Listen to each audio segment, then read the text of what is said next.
I think tumeenda live.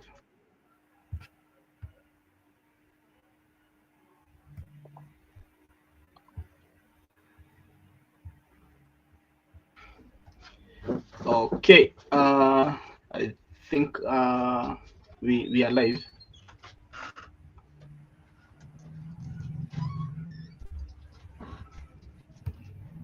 Yeah.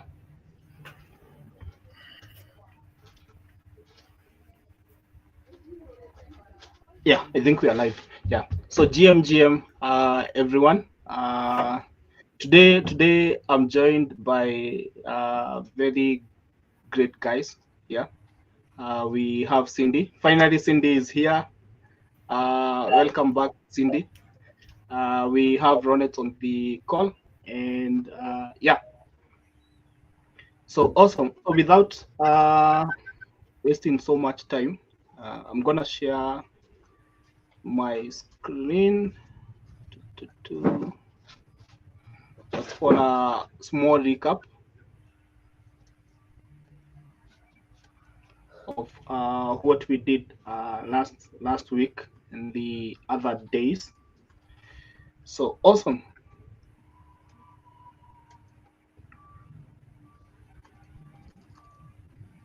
Okay, so last time we went through the different types of coding tools. We went through Crowd, Casa, and on Tuesday we went through Nebula. We did a simple demo with the DevRel from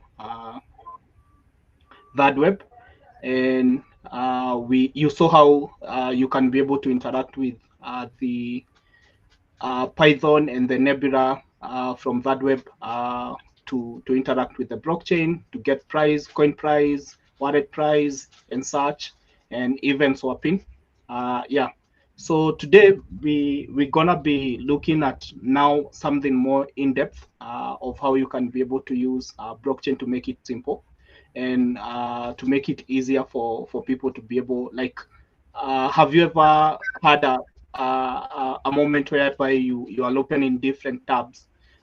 You have Binance, you have CoinGecko, you have CoinMarketCap, you have Uniswap, and you have all these DeFi platform trying to look for the right price, trying to look for, trying to be able to calculate speedage and such. So how do you do that with AI, and how does AI come into place to be able to like help you to do that? Yeah. So there is a lot of use cases. I think we also did take a look at different use cases or application areas of blockchain and AI from our previous lessons. So today's session, we're gonna be doing more and more of that, kind of giving you an idea of what you can be able to like build apart from querying wallet balance, apart from deploying tokens, but you can do more with that. Yeah. So Ronet, if you are good, I can stop sharing and then you pick up. All right. Okay, hope I'm audible. Yes, you are. So the master of spinning is here today, back with another stew. Yep, man. Yeah, today I'm back here to guys to cook. Usually we're going to cook like really cool like AI agents. Okay, but this one we're going to build from scratch. So literally, okay, the thing here, okay, we are going to build like AI model, like okay, let's say like a AI model which like tracks like the like predicts like if a token is going to either do a volatile token, it's going to do a volatility, or maybe the price is going to come down. In case the price come down, it's going to do a swap to a stable coins. So in case, so here's the thing. So for example, let's say we have the Celo token in our wallet address. So okay, so in case the market maybe shift on the negative side, so our AI agent will be able to predict and say maybe the next one day or maybe in the next 24 hours, this token going to like maybe to go the negative side, going to reduce in value. Then it's going to swap it like to a stable coin just to prevent that volatility. So in short, it's going to be like to like manage your account. So in case maybe you're talking like in case of a token volatility, swap it to a stable coins. In case the market gets stable, it's going to swap that stable coins to a maybe a token of your choice. Yeah. So just a moment.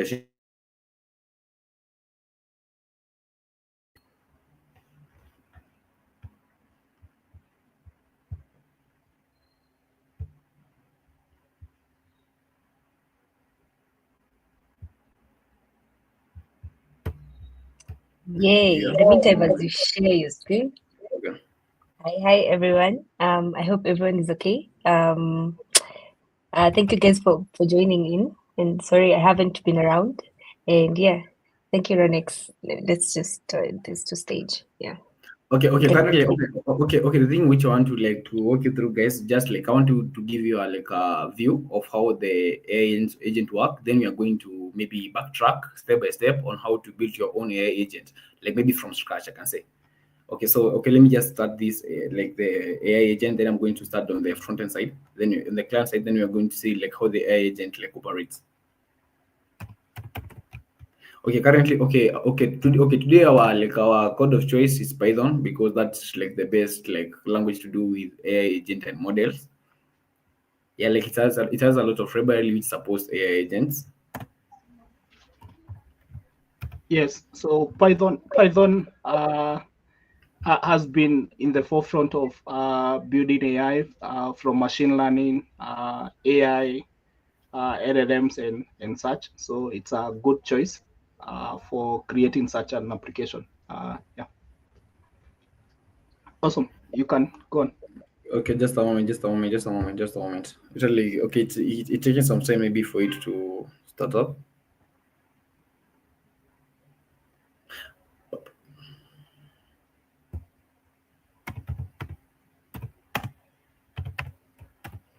So as it he waits for it to load, uh, drop your questions on the chat, comment. Yeah, so, GM Hadija, GM Hazard. Yeah.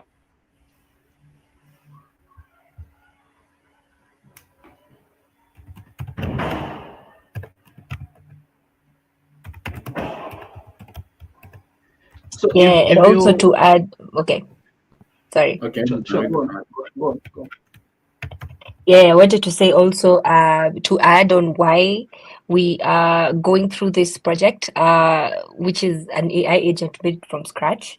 So when you check the normal frameworks which are used to build AI agents, like example, ELIZA, the ELIZA framework.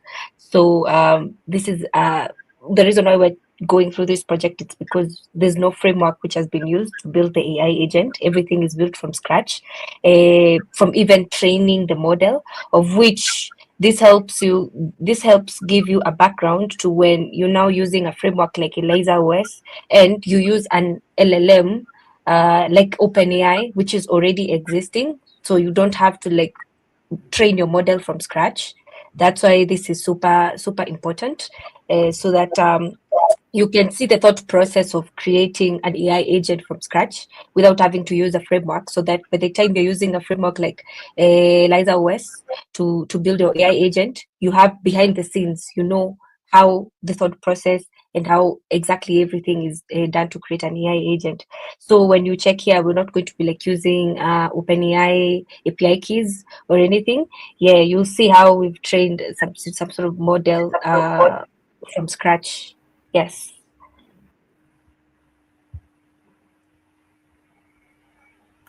okay, just a moment for you to refresh. Then I'm just gonna like walk you through.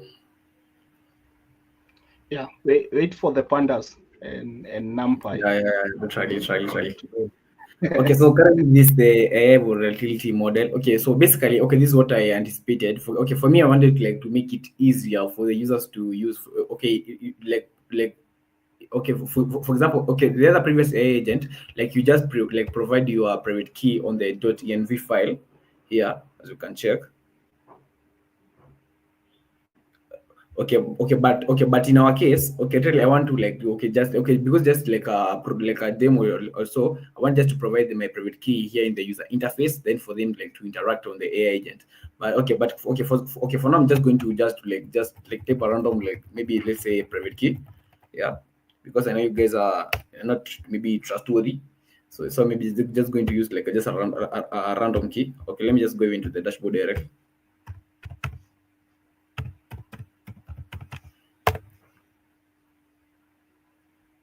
I know someone was waiting for the actual private key. Yeah, literally someone was waiting like literally. So currently, this is our AI agent. So for example, we just provide like the private key. Once you provide the private key, like literally it's going to be taken to the AI agent, and it's going to maybe like just query the balances and the token prices which you have currently. Because currently I haven't provide any private key, so it won't show my balance and stuff. But in case, because I'm going to share this code like later on, I'm going to like just make it simpler for you guys just to provide your API keys. So currently, this is our it's called the Vola AI. So this AI agent, like it's been like maybe trained like to track the volatility of a token. For example, if a token price like just like I've already mentioned before, if a token price like let's say Celo, like it's predicted, like you can predict like if maybe it's going to fall maybe in the next 24 hours, then it's going to swap it like to a stable coins, maybe if USD or USDT. In case maybe on a stable market, it's going to swap it back from USDT to the volatile token that is the Celo. So basically here I'm using like on the left hand side of the volatile tokens, on the right hand side of the stable tokens, as you can see here from the DAI, the USDC, and CR and stuff. So basically, so this is how our agent is like going to run. Currently I know it's complaining because I haven't provide the private key on my end. So literally you just maybe just select maybe the width. Currently if maybe I can just put like the private key, you're going to see the width balance and the DAI balance on my side. Then here we have the maybe amount to swap. You can select maybe amount to swap. Maybe I can say one, maybe swap 0.01 literally. On the other side, maybe I can say the duration. For example, I want this model maybe to run for, let's say, like to run non-stop and like just checking the price of the token. Maybe this time in seconds. Maybe I can say I want it maybe to run for maybe I can say maybe 5 minutes. So it's going to check the price of the token like after 5 minutes. It's going to run like continuously. After 5 minutes, going to reach a point and going to stop. So from there you can just click the start. But before you click the start, you need to provide your private key. Currently I'm just providing on the user interface, but when I share it on the repository on the Celo repository, we're going to use the .env so that every user can have their own customized like here I can say, yeah. So basically you can see here is our AI agent. It's running on the left side, then this one is our browser. So literally I want to ask to backtrack on how to build your own AI agent. I can say maybe from scratch because our AI agent have been trained just to predict the price of a token. If that price of a token like it predicts maybe it's going to on the positive side, as you can see I have the volatility like measure. I can select like from my end if maybe this token is going to fall maybe like 5% from the actual value, like from the current actual value, it's going to swap it back to a stable coin. So literally, I can say it's like an account management. So like it prevents you from like maybe like being liquidated or maybe running dry of a token in case maybe of a price fall.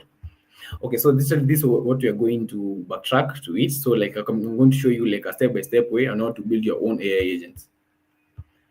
So that's being said. I'm just going to like show you how like to set up the environment. Let me just stop that one.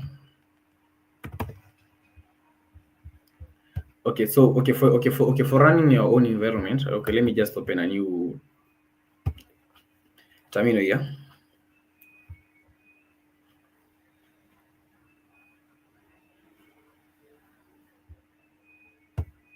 So maybe I'm going to like just navigate to my directory here.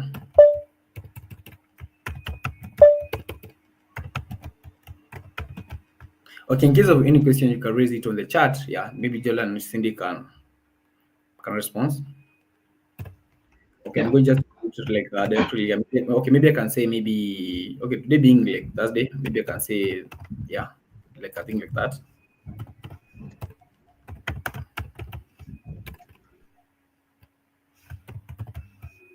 So currently, okay. For you to build your like to start maybe like training your AI model, so like you need to maybe import like some libraries, as you can see on our side. So maybe I can come on my model. Okay, actually I have two models. I have like model 1 and model 2. If I can come on the model 2 side, yeah. So okay, so these are the regularly like which I used like to train your own AI model. For example, I have the pandas, I have the numpy, I have the TensorFlow. Okay, TensorFlow is like I can say the regularly which like play like a heavy like I can say like a big part in the training your AI agent. And we have the Skyline. So for the Skyline processing, this was like which determine like predictive, maybe that token going to be on the positive side, going to give a prediction, maybe on the plus sign or on the negative sign. Okay, so really for you maybe like just to like to maybe install this like can say like to install the your packages. Okay, so you need like to create your own virtual environment for that. Okay, in case maybe I can share in case maybe you can get like an already made like repository or maybe a code base. Okay, here we have like a code.txt which you can generate using pip, like maybe pip install maybe, or maybe pip like generate like the requirements.txt, and you can install it from here. Okay, just pray like the normals, like for example if you're maybe familiar with the node, just maybe when you say maybe npm install, maybe yarn install, or npm install. Yeah, so okay, so tell you I need to like okay to prevent for me like for example like installing the maybe the TensorFlow on like or the whole like my whole machine like at once. So I can just say like okay, let me just like create a virtual environment where I can say like Python 3 literally. So virtual environment. Okay, so this like the command for you to create a virtual environment. So like the virtual environment like is an environment which separates like your main machine, or I can say maybe my laptop for that one, from the rest. So literally like I'm working on another environment apart from my machine currently. So maybe I can say yeah, let me just say hello agent.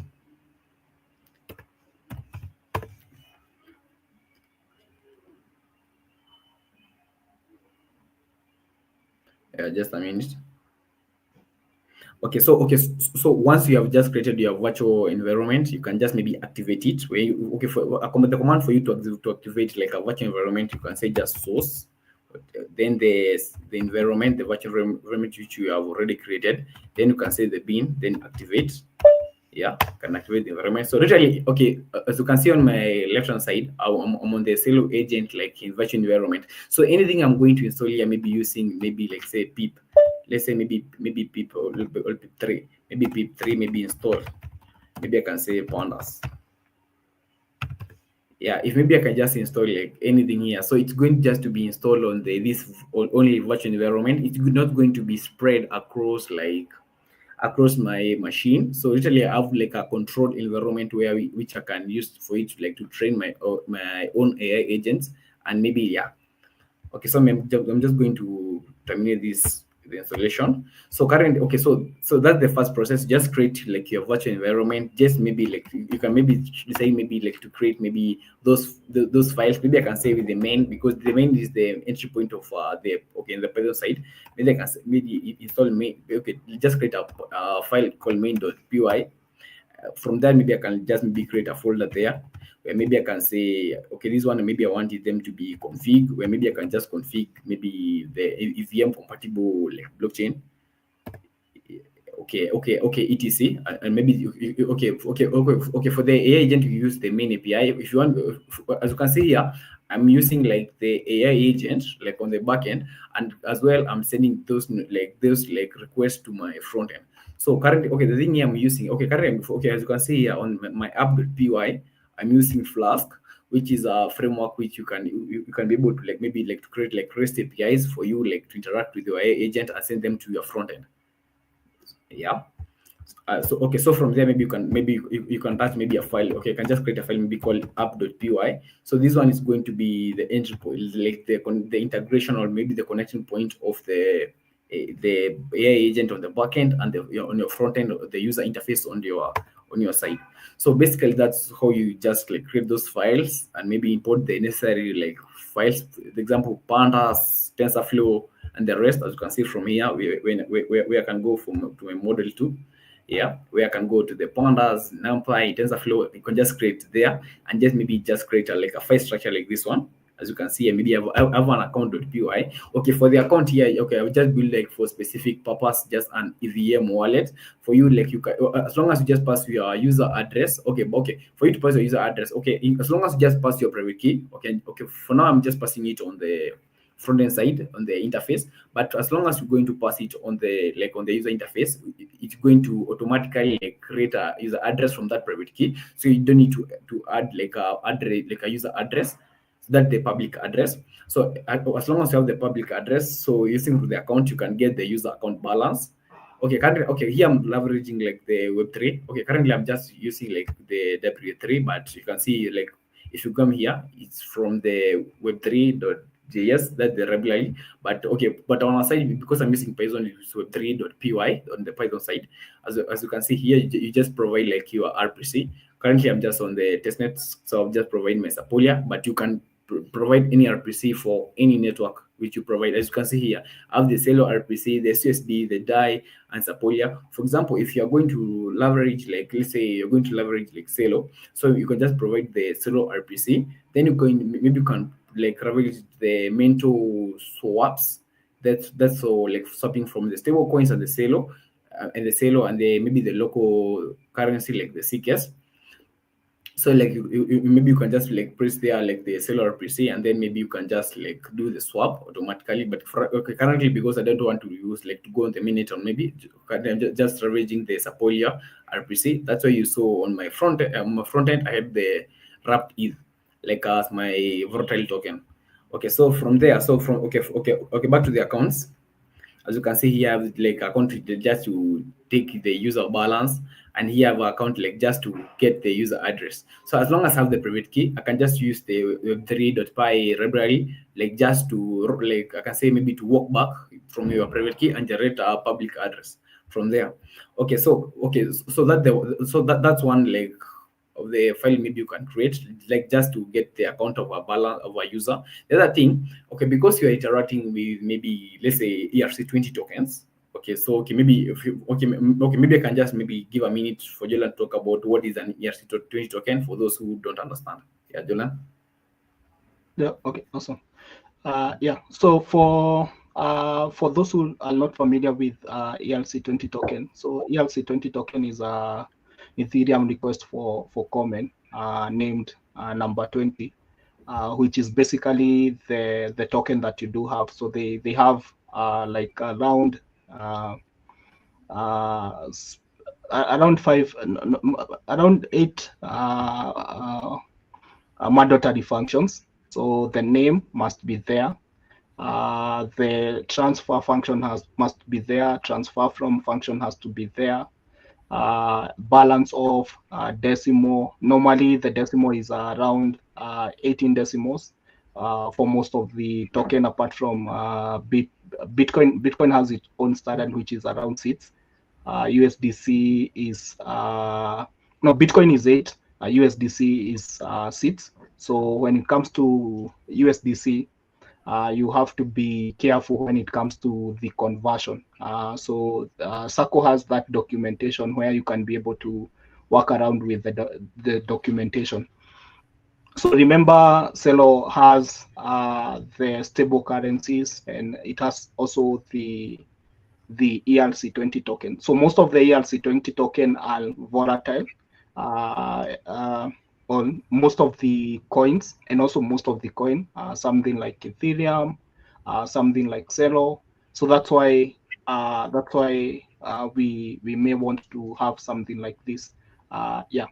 So if you're building, and for ERC20 token, they are most popular, they are most common. Yeah, I don't know if I have skipped something, but that's it. Yeah, that's it. They also do when you deploy, I think Lawrence will explain how the ABI now comes into what is it he's doing. When you deploy, there is something which is generated called the application binary interface, which is kind of a JSON. It's a JSON format. So you've also seen from the Flask framework, Ronet has done something to do with endpoints. So the connection between different languages it's through JSON. So that's why Solidity produces the ABIs, which is in JSON format. When you write your endpoints or APIs, regardless of whether it's Python or PHP or Node.js, whichever language you use as the backend, you have to provide JSON or GraphQL or something which is going to be easy for the front-end developer to be able to consume. So that's why we have the ERC20 token ABIs, which is going to be helpful when it comes to accessing the functions such as approval, transfer, and such. Yeah. Ronet. All right. Okay, as Jordan, I'll just like talk about. So here's my ERC20 tokens because okay, for most of the stable coins, they are just ERC20 tokens. Okay, for the volatility tokens, okay, most of them are like native tokens. For example, the Celo is just like the native tokens, which is like okay, which is used maybe to pay for the gas fees. Okay, so for the ERC20 tokens, okay, in this case, are the stable tokens. In our case, maybe I'm going maybe to leverage like USD or USDT or maybe CKS.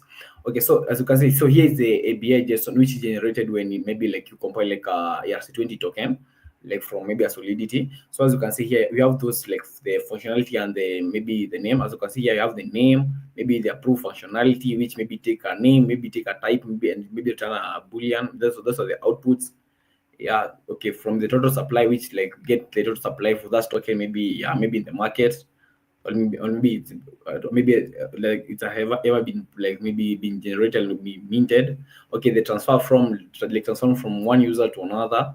Okay, the Desmos, for example, this word like Jordan talk about like some like a student token have maybe 6 Desmos token, like maybe the 6 Desmos, the others maybe have 18. Yeah. Okay, the balance of this just to query with the balance of a user, like depending on their public address, the symbol, okay, transfer, okay, and the rest. So literally just like create your own ABI file like separately. So this ABI file, you're going to use them to interact with the like ERC20 tokens. For in our case, those are the stable tokens. Okay, from there we have the app.py. So this one like act like intermediary like a bridge between our AI agents and the front end side, that the user interface, as you can see here. So here we are just leveraging like Flask. So Flask like provide those like endpoint, like I said, the REST APIs endpoints for you maybe to consume on your front end. Okay, here we have some constant files. As you can see here, I have the maybe the cellular preset, the cellular SSD address, die, and the rest. Okay. Coming on the export. So here, so literally, I'm just exporting my model. They already like trained model. Okay, but okay. Before I come here like to the model, okay. So literally, okay, for you just maybe to create this custom model. So the custom model just like been trained on the history of a particular token. For example, just the model been trained maybe in the for history of a token, maybe in the last maybe let's say 2 years. So because I didn't want like to consume a lot of maybe memory and resources, I just used maybe for the last 1 year also. So literally, I traveled like CoinGecko in order for me to get the price of a token, maybe in the last 2 years or maybe in the last maybe 1 year. So as you can see here, okay, so this is the endpoint which we are going to use like to train our AI model. In as much we are going to leverage the same endpoint for us to like to get the price of our token in the last maybe 7 days, and even maybe you can put maybe 365. Yeah, maybe I want maybe like just to track the price of this token in the last 1 year. So the model is going to predict maybe depending on this data which I've been provided with for the last 1 year. So this token, okay, so maybe in the future. So is it going to go on the negative side or the positive side? If maybe the token goes on the positive side, okay, it's just going to say like the market is stable and nothing going to happen. If it just predict like this token is going to go on the negative side, okay, but mind it, so here's the catch. On the front end, you have set it. Okay, let me see if maybe okay, exactly as you can see here on my front end. Okay, so on the front end, you have set like the volatility. So for example, if maybe I can put 5%, so the model is going to maybe to predict a token. Okay, literally can predict a token and say this token is going to maybe to fall, but the probability of this token to fall is maybe 2%. So it won't going to perform a swap from there. Okay, so that's another file like to fetch like the token instead of a token. Okay, so currently this is our model, like this is our already trained model. Okay, so for our main.py, for our main.py, so this where we we run like the model, as you can see here, check market and swap. So here you just like run the model on a loop. As you can see here, the model was like running on a loop until maybe like it's reached like the duration of the model, which we said on the front end side, or maybe it can run forever depending on your resources. Okay, so here, currently I had two model. Okay, I had model 1. This was my version 0, but then I improve it, and then train the model, and then I come up with model 2, which was a bit like I can say was a bit like a bit more clear, or maybe a bit more experienced, like depending than the model 1. Let me just go through the model. Okay, and say let me just go through the model, because the rest of the file I can see just like the common files. Because for this, for the swap, I'm just going to leverage currently I'm just leveraging the cow DAO protocol, which provide like the swapping of tokens. Maybe you can swap your token from like one token to another. So I'm just going to leverage that one for the swap. As you can see here, I have the order book from the cow DAO protocol. So here's which they provide, like I can say maybe an SDK, which like they use just to swap all the tokens like from one token to another. So let me just go to currently like direct to the model. I'm just going to do like model 2. So I'm just going to show you like how you just like maybe train your model, like input the data and stuff. Okay, currently just we have some comments. When I share the code, you guys you can go through.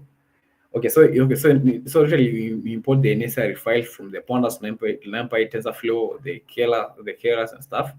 As you can see here, I have like my endpoint for fetching the price history of a token. So usually this I'm using this endpoint just to get the price history of a token. Maybe I can just maybe say 2 years, the last 3 years, and then that's data I'm going to use is like just to train my model.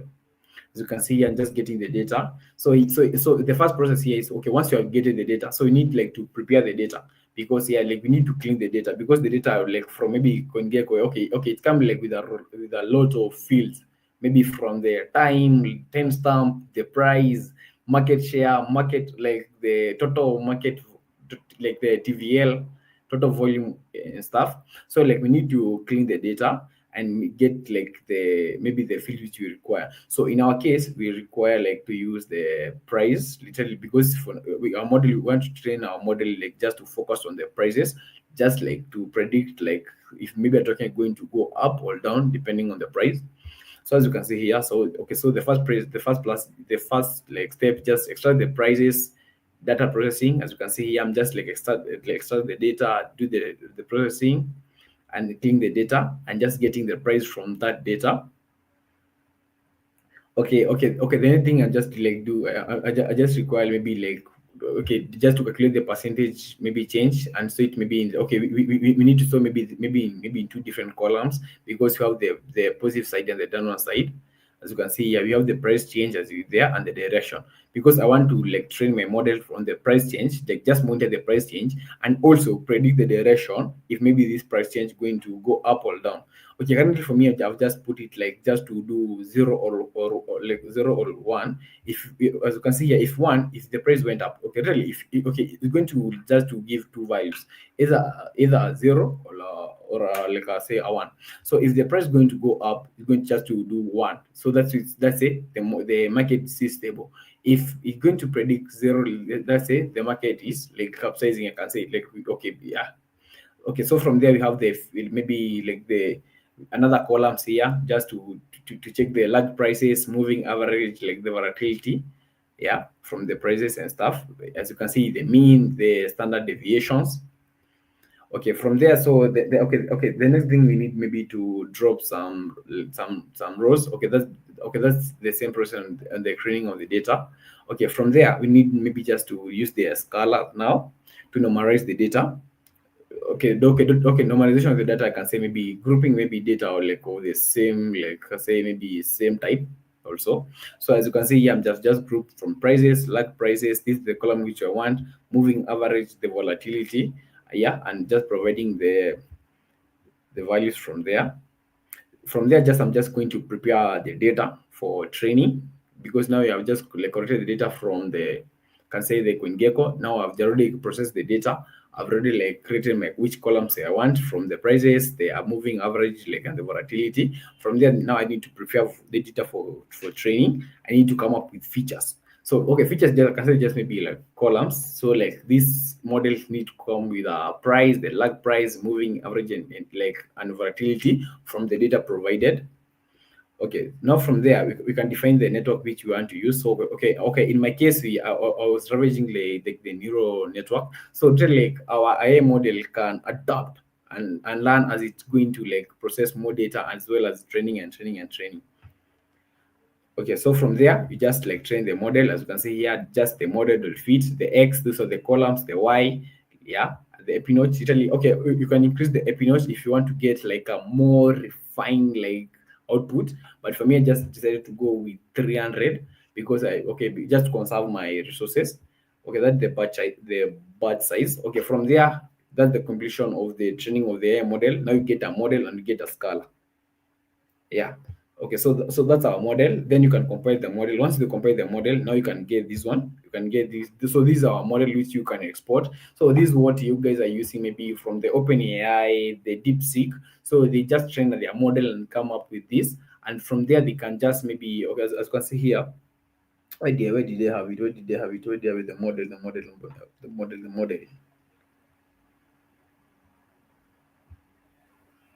Just a moment. The model.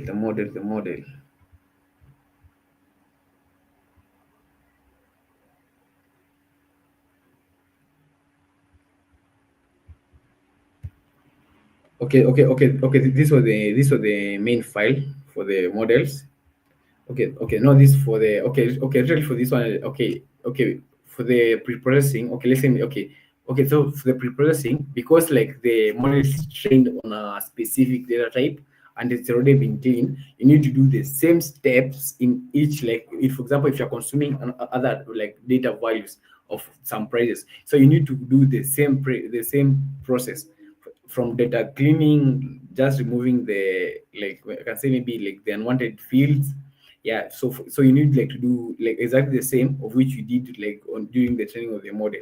So because the model has already been trained on that way, so I need to do like a pre-processing. For example, if I'm introducing another new data, for example, for maybe I can say a token maybe from Silo for the next 3 years, I need maybe just to clean that data, just to like to get the required like fields from the prices, like the ranges. Yeah, that's for the pre-processing. Okay, now once you have your model, now you can just come here and you can just consume your model. Yeah, okay, here you have my main.py. As you can see here, okay, so here is for save model. So as you can see here, so here's my train. Yeah, this was the file which I was looking at. As you can see here, so here, if okay, for this one, just train your model, data prices, just like clean your data and stuff as you go down. So here's my main. So as you can see here, now I have my model and the Scala.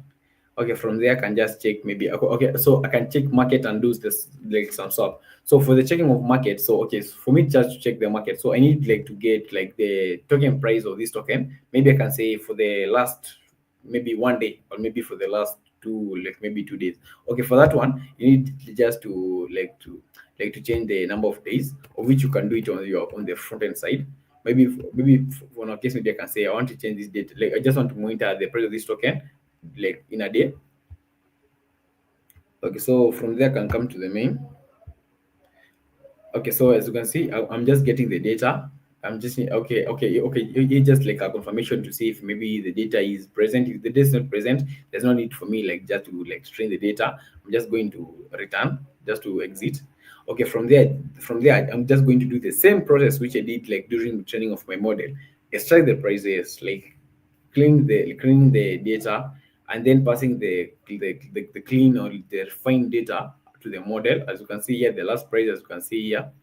So from there, so as you can see, once I've just cleaned like all the data, I'm just passing the clean data to my model here, as you can see here. And just from the model, so the model is going to run and it's going to predict. It's going to give out a predicted volatility. So our predicted volatility, it's going to give it in a percentage form. Okay, because okay, first of all, I just like presented like going to predict 0 and 1. From there, I just change the predicted volatility to give out in a percentage. So for example, you can give out in a percentage, you can give out maybe in the 5%, 0.2, and the rest. So okay, so for that, just I'll just confirming if maybe I'm getting the volatility.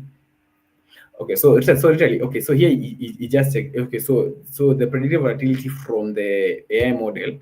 Okay, I'm just checking. Okay, is it the same or is it less than the volatility which the user provided? So this here, where the user provided volatility, as you can see here, you have the user can just input their own volatility which they want. So just check, okay, the volatility which the model gives out and the volatility which like the user inputted. So is it less? Okay, if it is less, for example, if maybe the level like the volatility maybe is greater than the which the user inputted, so you need to perform a swap. So as you can see here, I'm doing a transfer token. So a transfer token is going to transfer from like say like one value like to another, like we have like from one token to another token. Okay, so there's where like okay, let me just open it. So as you can see here, so as it just take the user address and stuff and just do the rest, and yeah, signing and stuff just from our account, like account endpoints.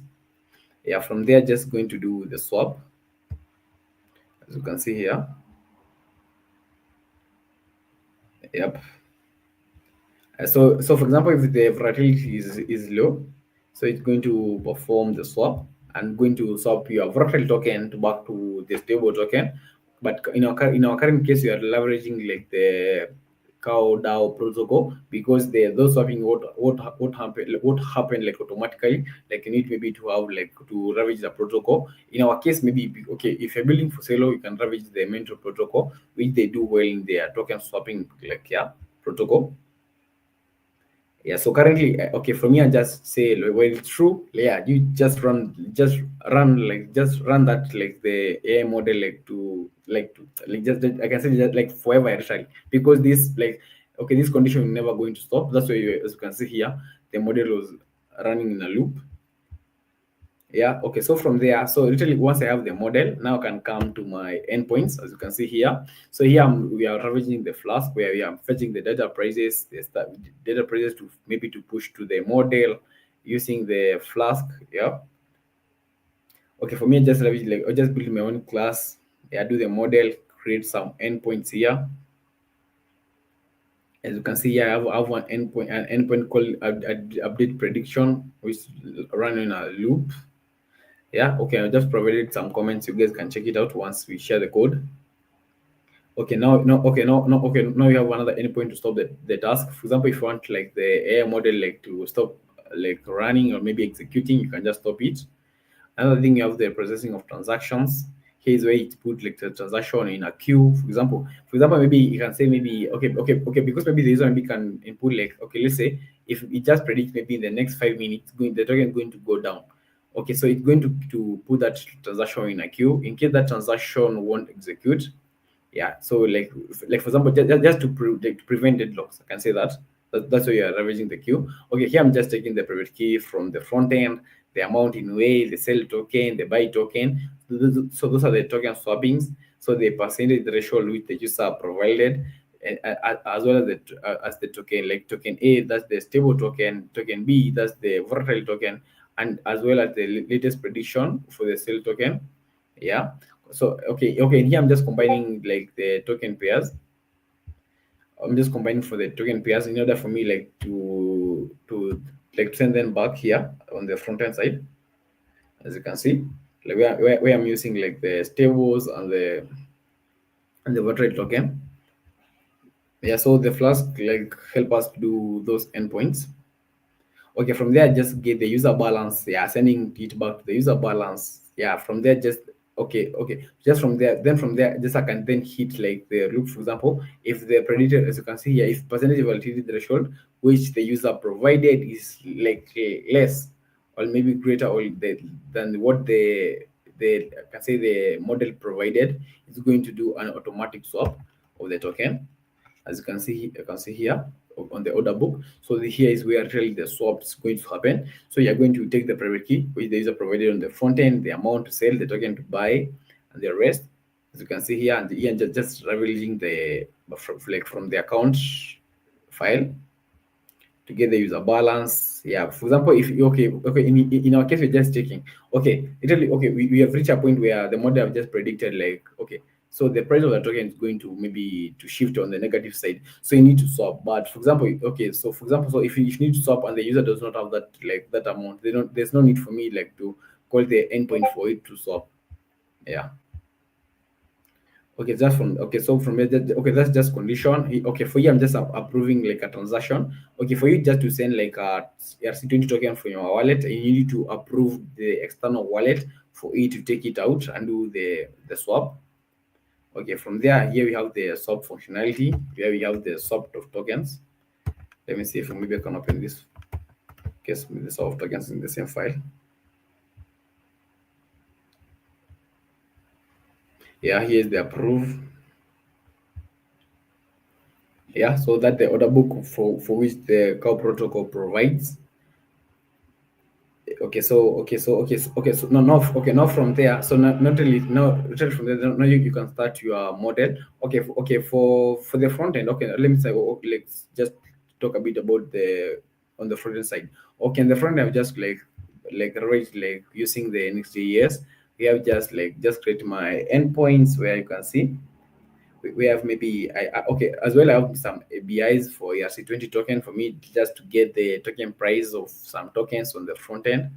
We have the app, have the API. So on the API, also on the API side here's where I'm just like querying can say the like the endpoints which the model provide or the backend provide, maybe for other transaction, get a prediction, get a token balance.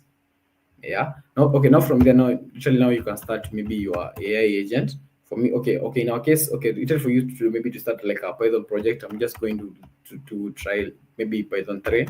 Yeah, because okay, our entry point here currently, okay, our entry point for AI agent is main.py, but our entry point endpoint for us to get the, I can say, for us to get the REST APIs is the app.py, which is provided by the Flask.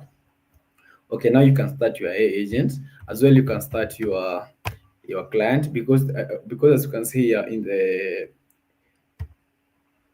yeah, like maybe in the APIs point where, for example, other transaction. So really we are leveraging like the current endpoints, which as you can see here. So like the endpoint is running on the port 127.0.0.1 on port 500. So literally, so this is what you need to listen on the client side, which as well I can start a client.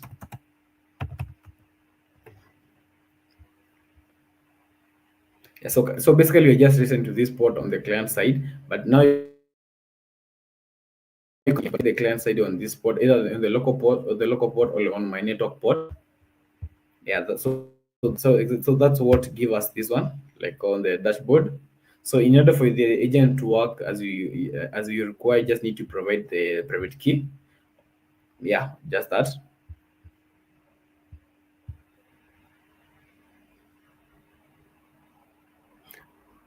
Yeah, so basically like the, as you can see here, the AI agent is up, is running on a loop, as well as the front is up, just listening for some sizes from the AI.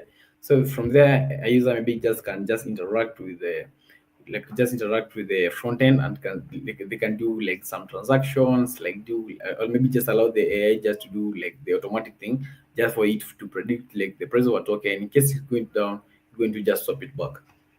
Yeah. So basically, that's about the like creating an AI agent from scratch. So I guess we are going to share this code maybe with Cindy, then and then we're going to share with you guys, for you maybe to just consume it and build your own AI agents. Yeah, that's just from me. If maybe you guys have some questions, yeah, go ahead.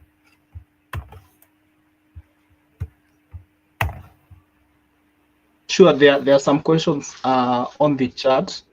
So just a minute. Actually, this has been in my mind for a while. So is there a safer way of connecting my wallet without necessarily copy pasting my private key?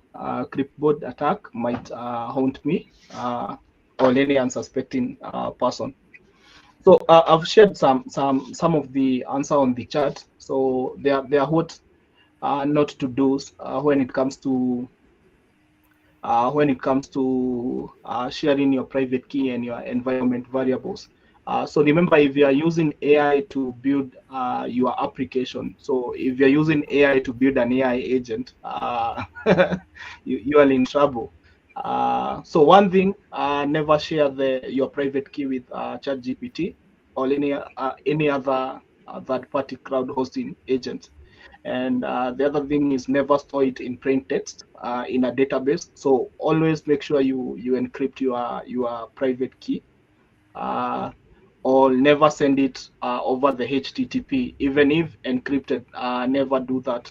There are tools that you can be able to do that. Yeah, and then never hard code the private key in front-end code.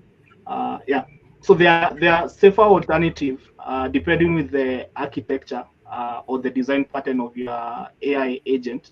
So there are different things that you can be able to do. So you can either use a local agent. So like what Ronet was doing, he was using a local agent he has built, whereby you have your environment variables in a .env file. If not that, you can use hashcop vault or AWS KMS. Yeah, so let only expose the sign-in functionalities via maybe a lock service endpoint. So yeah, so only when you are doing like maybe signing of the transaction. You can also use other third-party libraries, like not third-party libraries, like wallet connect libraries, like that web and such, and wallet connect and such. Yeah, but basically make sure you manage those. So maybe for best,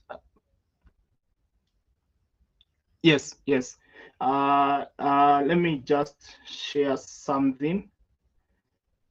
So some of the best practices when doing so, don't send no private key. So make sure don't send it. Local agent and with Vault, never expose that. Signer interface, make sure it's an abstraction. Temporary wallet and such. Yeah. So I'll share the detailed note to do when you are building an AI agent, and not just an AI agent, but also when you are building any decentralized application. How do you protect your private key? Yeah.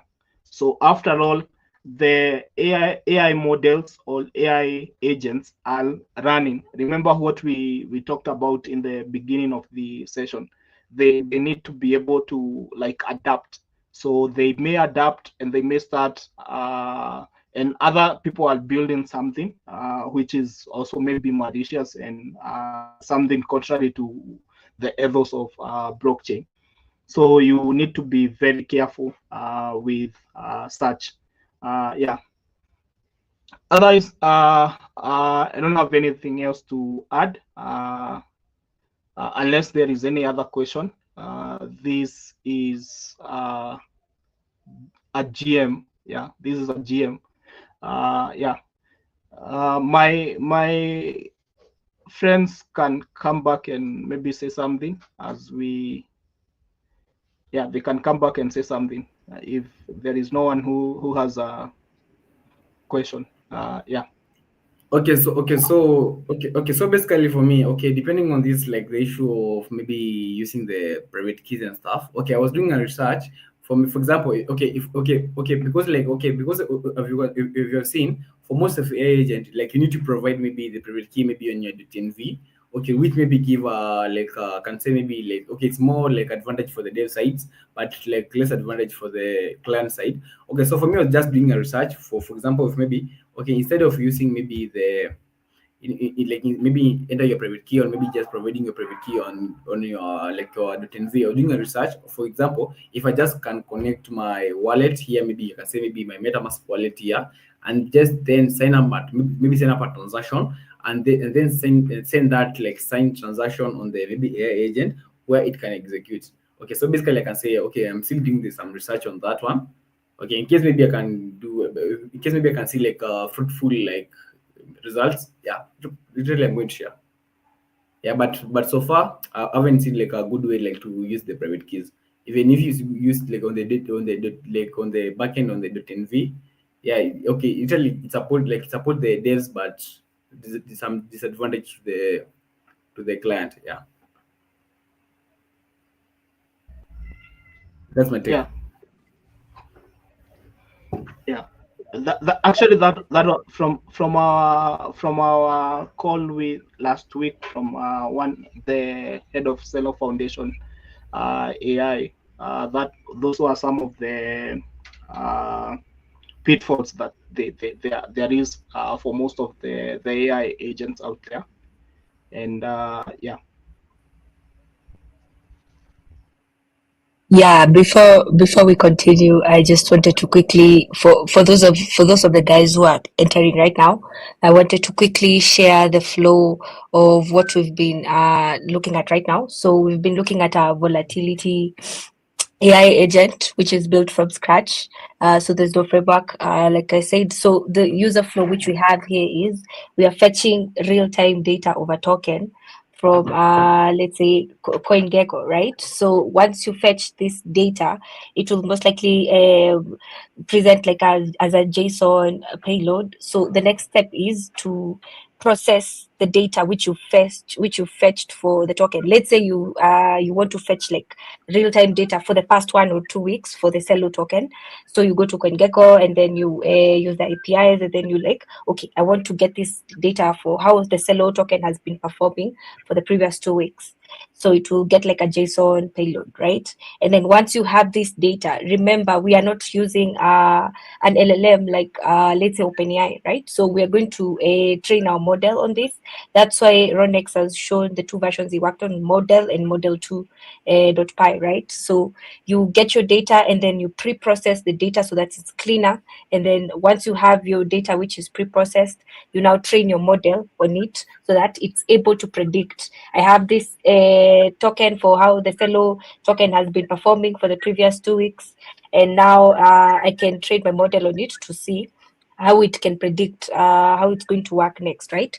So once you have this prediction, sorry, once you have this prediction, the next step is to expose it to the front end so that your front end application is able to consume this API which you have for your prediction model. And then once you have, so you now write a logic for swapping, because the whole point of this AI agent is it tracks how the token is performing, and then it predicts, so will this token pump or will it dump? So you need to feed your front end with an API. So you will also write like the swapping logic.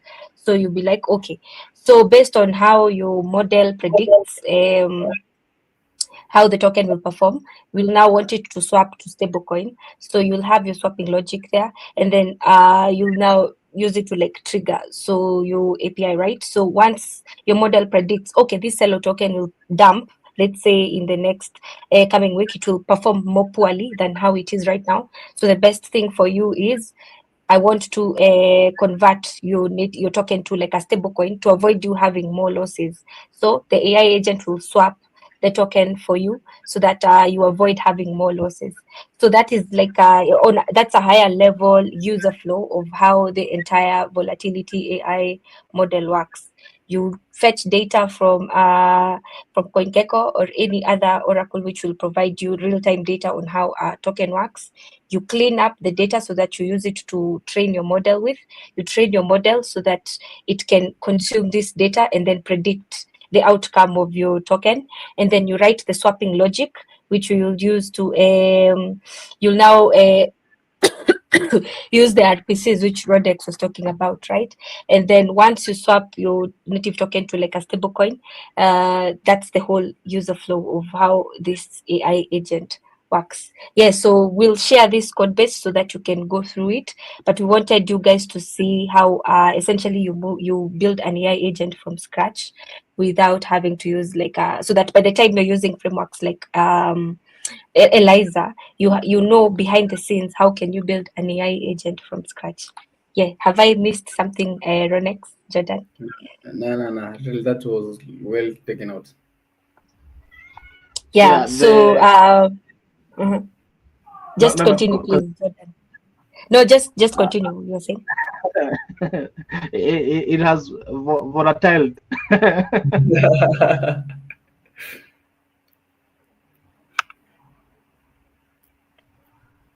Yeah, please continue, Jordan. I was gonna say the workflow was okay, and the walkthrough, like the recap was okay for those who have joined in late. Yeah. And there is no limitation. Unlike when it comes to, I had a question someone asked in one of the groups, like whether AI agent is or AI is kind of coming back the way NFT came. But I think we're gonna have we will have a Twitter space at the end of this bootcamp where we will be able to talk about such topics, like what is next after AI and what is next after the bootcamp itself, apart from the AI. Because someone was saying that the AI is kind of AI agent is kind of becoming like a craze, like in 2021 where we had the NFT craze, and the limitation there is no limitation for AI from what I've seen and from what people are building. It's gonna be able to make a lot of work easier, especially for such a platform like Vora AI, whereby you can be able to make your swap without having to like know a lot of or do a lot of calculation. I know guys like who had Trump coin, and if they had Vora AI, they would be able to like know by Monday this token is gonna dump. Yeah, depending with how people are buying and how the trading has been. So yeah, yeah. So for me, I don't have anything else to add. Just to say that keep on building, find ways you can be able to use AI. There is a lot of ways you can be able to use AI in different fields. The same way we have blockchain in different uh, applications of blockchain. Remember, initially people used to think that blockchain is just the crypto aspect of it, but we've seen there is more that you can be able to do. Yeah. So awesome. Yeah, awesome. So should I say the last prayer? Yeah, maybe you can close the No, meeting. just wait a sec. So next week, guys, we'll be having another guest on Tuesday. So here we've seen how to like build a single AI agent structure. So next week we'll be talking about how to build a multi a multi-agent structure using a framework we call LangChain.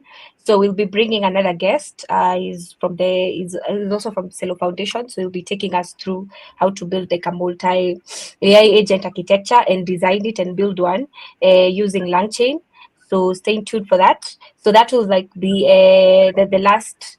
That will be the last session we'll be having, and then on Thursday we'll be having the Twitter space where we'll talk about what next after this, because we'll before the weekends we'll share an assignment where you based on what you've learned so far, you can present a proposal on a type of an AI agent you want to work on. So we'll design a structure on our GitHub repository where you present a proposal on what you want to build as an AI agent based on what we've been learning so far. Example, you can decide to like try and rebuild, example, the volatility AI model we have here, etc. And then from then on, we can give you guys the next steps on what will be happening after the bootcamp. So we'll bring in some guest, example, Lena from Celo Foundation, to be able to talk about some initiatives we have within Celo, like the proof of ship, where people build and then you earn some cash. And also for our active participants, I'll be sharing your email addresses, which you use to create third web accounts, so that you can have access to their LLM called Nebula. It is a very good, if you were in the guest session this Tuesday, it's a very good it's like a blockchain AI model where you can use it to like design blockchain applications. It's trained specifically for blockchain. So right now it's early access, so we'll give you guys early access to third web, and also suits for that web as well. So if you haven't if you did not make the application for this when we were like writing the application for this bootcamp, where we were needed to like input your email address, please hit us up on the bootcamp channel. You can also reach out to Jordan or me, so that and make sure the email address which you have you're sharing, you've created a third web account with it, because if you haven't, it makes life a bit difficult for us, because our work is just to share it with the third web team, so they give you early access to third web and also Nebula in itself. So if you haven't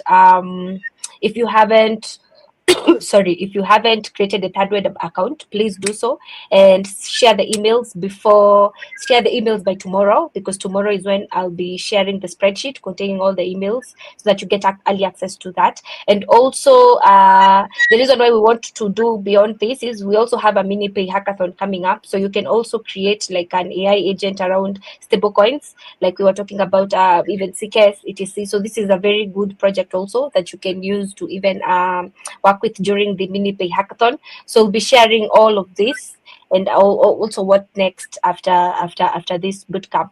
But otherwise, we'll also share this GitHub repo, so you can go through it and see the logic behind how to create this volatility AI model. And yeah, see you guys next week on Tuesday. Yes. Awesome. Yeah, awesome. Yes, please. Yeah, please, reminder again, please share your email address. If you did not make the application on the bootcamp beforehand, you're just following through, please hit us up. If you're following this live from the Twitter, from our Celo DAO, Africa DAO Twitter handle, and you did make any application and you want early access to Nebula and third web tools, please DM our Celo Africa DAO account. We will reach back to you, and also make sure all the emails. Yeah, so if you actually want, we can, it depends on just a sec. Yeah, so if you want grouping for the project, I'm assuming it will be for the hackathon. If you want groupings, actually, we can make like a vote or something, and we see people who want to be added to teams, so that we can you can also talk about it in the Celo Bootcamp group if you're looking for a team to participate in the hackathon. Yeah, so we can link you guys up so you can team up and build like an AI agent project for the hackathon. Yeah. So remember, remember to do your homework. Remember to do your homework. Don't say the dog ate your homework. Remember to do your homework. The other last thing, as Cindy has said, make sure to have an idea of what you want to build.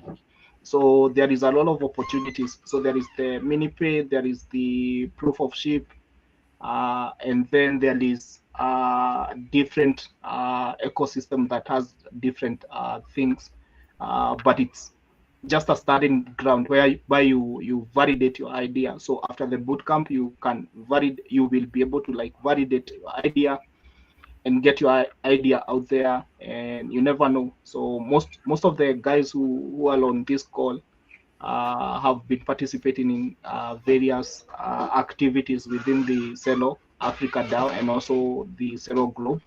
And it's a good way to be able to have your idea out there and create something. Yeah. So that's it from us. And lock that, get lock in, and throw that away. Or watch Lock and Key. If you're not locked in, watch Lock and Key. But Yeah, and just to sorry, and just to reinforce, as you continue working on AI agents, please remember security practices. Right now in the Web3 space, any people are really targeted, so don't just expose you even the private keys. Like here for this project, you'll need to like expose the private key for your wallet so that it's able to like work on it. So Jordan said, as you continue building, you'll share like security practices, even for API keys, because you'll be using frameworks, example like for OpenAI, Anthropic, and any other LLM model, you'll be using like an API key for to train and predict your model. So yeah, we'll be sharing security practices. So and yeah, or also just use a wallet which will not be like, it does not have anything, right? Don't use your wallet where you have funds, please.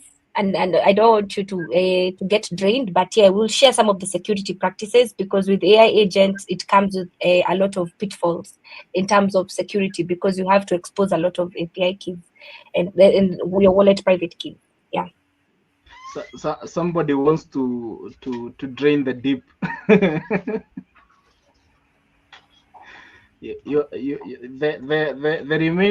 remaining balance will be drained.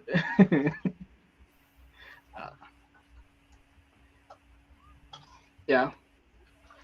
Okay. GM, and bye. Bye. Yeah, thank you guys for tuning in.